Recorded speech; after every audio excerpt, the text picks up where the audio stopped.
Assalamu alaikum wa rahmatullah. My dear sisters and brothers, people around us talk about mindset, mental toughness, high performance. But as believers, we know a secret. The mind does not lead the heart. The heart leads the mind. When your qalb is attached to Allah, the thoughts that once broke you begin to serve you. When your heart is full of fear of the dunya, your thoughts drag you into anxiety and overthinking. Allah subhanahu wa ta'ala tells us in the Qur'an about the moment in the cave when fear could have crushed hearts. La tahzan, inna Allaha ma'ana. Do not grieve, indeed, Allah is with us. This is not just a story, it's a mindset. Allah is with me, even when life feels like a cave. Today, I am going to talk about 4 insights into the fact that how mental strength starts in the qalb. So my dear sisters and brothers, the first insight is that the heart leads the mind. The mind is like a wild horse.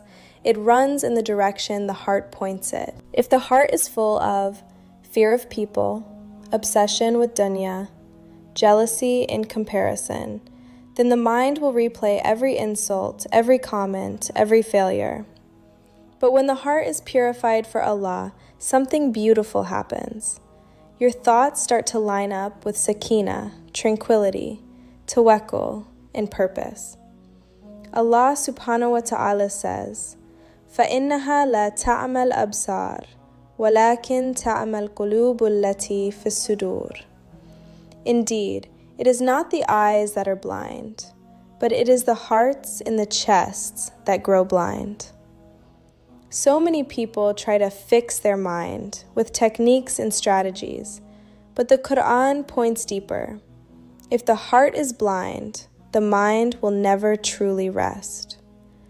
Now proceeding to insight number 2, and that is, remembrance calms the storm of thoughts. You don't need 1,000 affirmations.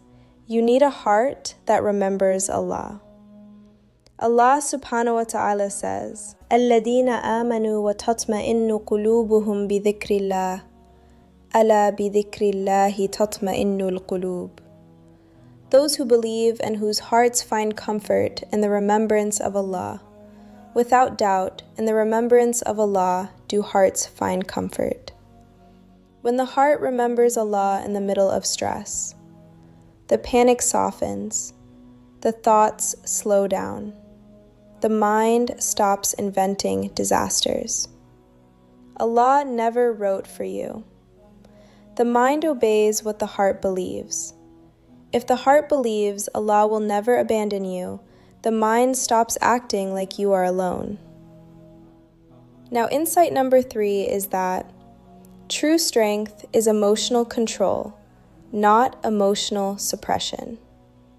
Islam does not tell you to be a robot. The Prophet, peace and blessings of Allah be upon him, became sad. He cried, he worried. But his emotions were disciplined by Iman. The Prophet ﷺ said, لَيْسَ الشَّدِيدُ بِالسُّرْعَةِ إِنَّمَا الشَّدِيدُ الَّذِي يَمْلِكُ نَفْسَهُ عِنْدَ الْغَضَبِ. The strong one is not the one who can overpower others, but the strong one is the one who controls himself when angry. Notice, the ḥadīth defines strength as inner control, not physical dominance.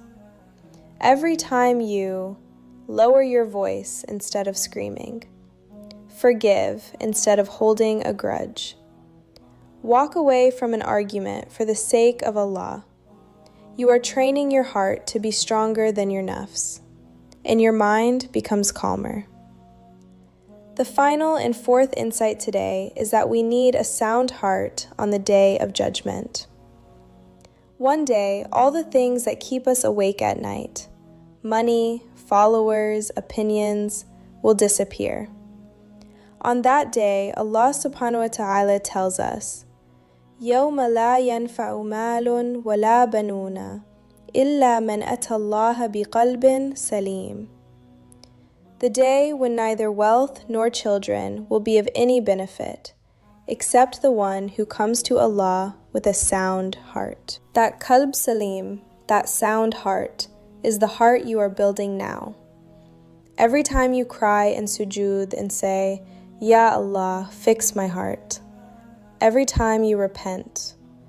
Every time you choose sincerity over showing off. When the heart is sound, the mind becomes a servant of the akhirah, not a slave of the dunya. To conclude my talk, my dear sisters, my dear brothers, you are not mentally broken. You are spiritually being reshaped. Start with the heart. Cleanse it with tawbah. Soften it with Qur'an. Steady it with dhikr. Then watch how Allah turns your scattered thoughts into clear direction. رَبَّنَا لَا تُزِغْ قُلُوبَنَا بَعْدَ إِذْ هَدَيْتَنَا وَهَبْ لَنَا مِن لَدُنْكَ رَحْمَةً إِنَّكَ أَنْتَ الْوَهَّابُ.